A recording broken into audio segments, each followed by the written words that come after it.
bodies were discovered in the spring of 1908, when the ice finally loosened its grip on the northern wilderness and allowed men to walk again through terrain that had been sealed for months. Willie and Frank McLeod had been gone all winter, their absence initially unremarkable in a region where prospectors routinely vanished for weeks at a time. They were experienced hunters, hardened by years of surviving in places where mistakes were fatal and hesitation meant death. When their camp was finally reached, there were no signs of panic, no overturned equipment, no evidence of a struggle. The scene appeared almost peaceful. The brothers lay where they had fallen, as though sleep had simply claimed them. Then the searchers noticed what was missing. Both men had been decapitated. There were no drag marks in the snow, no footprints suggesting an intruder. No weapon was found. The cuts were clean enough to raise immediate questions, yet crude enough to rule out any known surgical precision. The rest of their bodies were untouched. Their supplies were intact. Their firearms remained where they had been placed. The paradox was immediate and unsettling. Two men capable of defending themselves, killed without resistance, and mutilated in a way that served no obvious purpose. In the wilderness, animals scavenge indiscriminately. They do not remove only the head and leave the rest behind.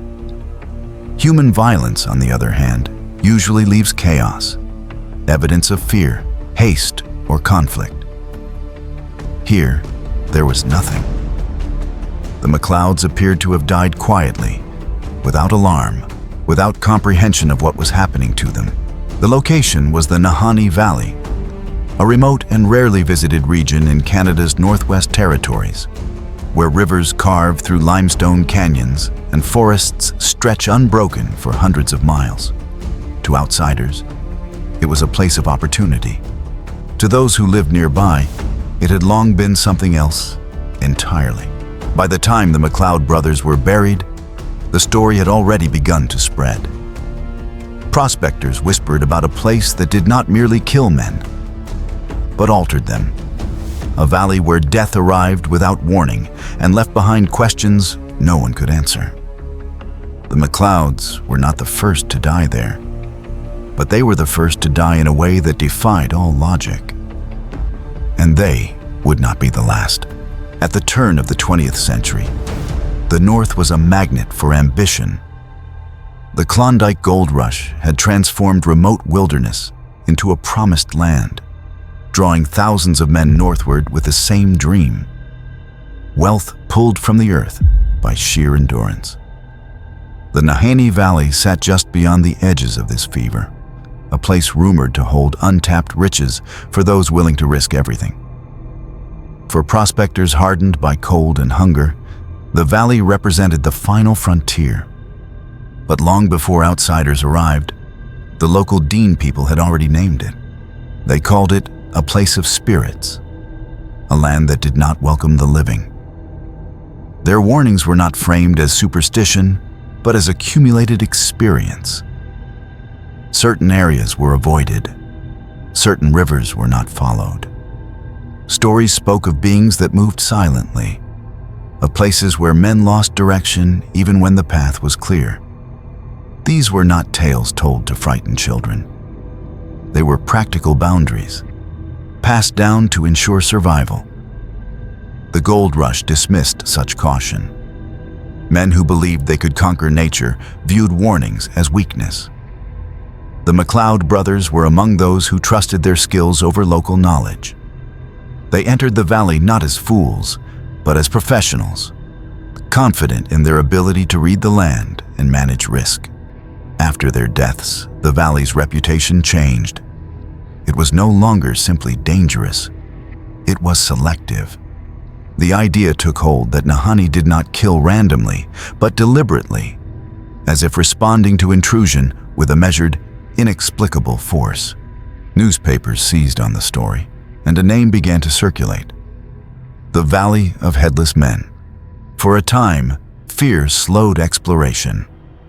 Then necessity and curiosity pushed men back in. Each return carried the unspoken belief that whatever happened to the McLeods was an anomaly. The wilderness was vast, accidents were common, and explanations would eventually surface.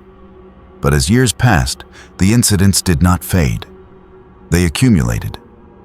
The valley was no longer just a backdrop. It became an active presence in every account, described as disorienting, oppressive, and wrong in ways that resisted language. Those who survived expeditions spoke of strange silences, of sound behaving unpredictably, of the sensation of being observed without ever seeing anything. The deaths had given Nahanni a story. What followed would give it a pattern. In 1917, nearly a decade after the McLeod brothers were found, another prospector named Martin Jorgensen entered the Nahanni Valley alone. He was cautious by nature, known for meticulous planning and conservative decision-making. When he failed to return, a search party was organized, expecting to recover a body claimed by exposure or misadventure. What they found was something else entirely. Jorgensen's cabin had burned to the ground, reduced to blackened timbers and ash. Nearby, his body lay partially buried in the snow. Like the McLeods, his head was missing. There was no sign of attack on the structure itself, no indication that the fire had been used as a signal or defense. It appeared to have been set deliberately, yet without urgency. Again, supplies were left behind.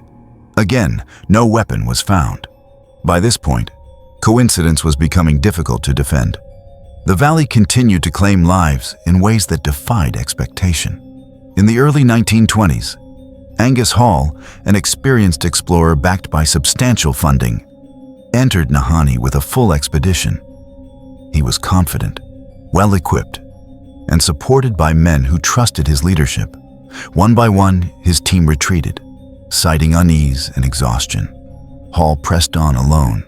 He was never seen again. No remains were found. No camp. No equipment.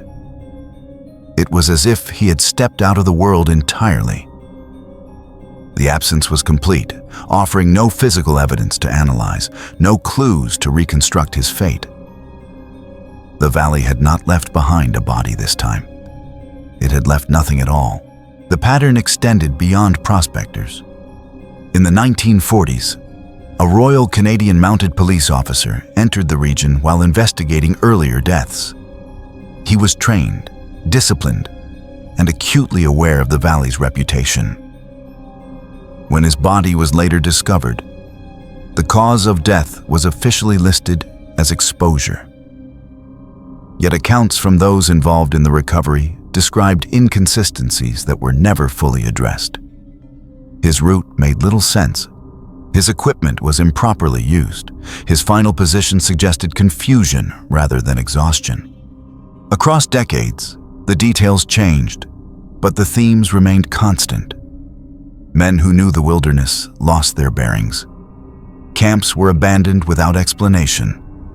Death came quietly, without evidence of struggle or fear. In some cases, heads were missing.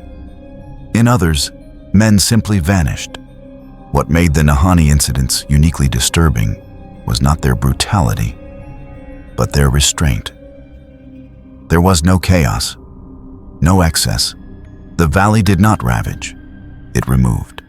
By mid-century, fewer people entered the region, and those who did traveled with caution bordering on reverence. Yet the stories persisted, passed from ranger to pilot, from geologist to guide. Each account added weight to the idea that Nahanni was not merely dangerous terrain, but an environment capable of influencing human behavior in profound ways. The escalation was not marked by increasing violence, but by deepening uncertainty.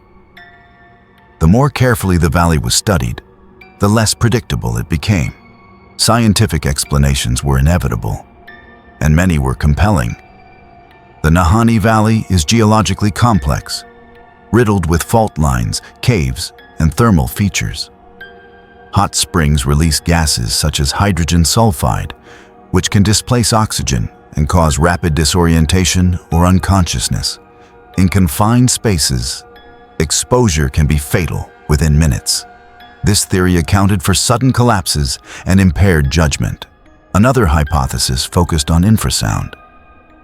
The deep canyons of Nahanni create conditions where low-frequency sound waves can form.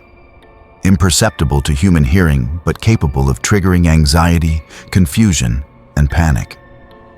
Studies have shown that prolonged exposure can cause a sense of dread and a loss of rational decision-making. In such a state, an experienced outdoorsman might abandon shelter, misjudge distance, or move in illogical directions. These explanations addressed behavior. They did not address outcomes. Neither gas nor sound explains decapitation. Neither accounts for the absence of scavenging patterns consistent with wildlife. Neither clarifies why some victims survived for extended periods without using available resources. Each theory explained fragments of the story, but none resolved the central paradox. This gap allowed older narratives to resurface. Indigenous legends spoke of the Naha, a hostile group said to inhabit remote regions of the valley. Descriptions varied over time, sometimes portraying them as a tribe, sometimes as something less human. Modern interpretations often dismiss these accounts as myth, yet they persist alongside more recent reports of unidentified figures, unexplained lights, and sounds that do not match known wildlife or aircraft. There are also claims, less easily categorized, of sightings resembling prehistoric animals. Large, unidentified creatures moving through dense forest. These reports are anecdotal and unverified, yet their consistency over decades is notable. The valley's isolation makes systematic investigation difficult, and its protection as a national park limits intrusive research. What remains is an accumulation of unresolved elements. Rational explanations account for danger, but not intention. Folklore provides narrative, but not evidence. Between them lies an uncomfortable space where neither science nor myth fully satisfies. The Nahanni Valley resists singular explanation. It presents a landscape where natural forces are extreme enough to distort perception, yet structured enough to suggest pattern. Whether that pattern is imposed by human psychology or something inherent to the environment remains unanswered. Today, the Nahanni Valley is protected land, monitored and studied with tools unavailable to earlier explorers. Fatalities have decreased, largely due to restricted access and modern safety protocols. Yet the valley itself has not changed. Its geography remains unforgiving. Its silence remains intact. The missing heads remain the most enduring symbol of the mystery. They serve no practical purpose in nature. They are not necessary for survival, not valuable for sustenance. If removed by an animal, the rest of the body would not be left untouched. If taken by a human, the absence of motive is glaring. This is the question that lingers. Were the heads trophies? Warnings? Or were they removed for reasons no longer accessible to us? Carried away by forces that left no trace? The valley offers no answers. It never has. Nahanni does not announce danger. It allows entry. It permits confidence. And then, under conditions that appear ordinary, it dismantles certainty piece by piece. The men who entered did so willingly, believing they understood risk. What they encountered was not simply the threat of death, but the erosion of logic itself. The Valley of Headless Men remains a place where conclusions fail. Not because the truth is supernatural, but because it may exist beyond the limits of our current understanding.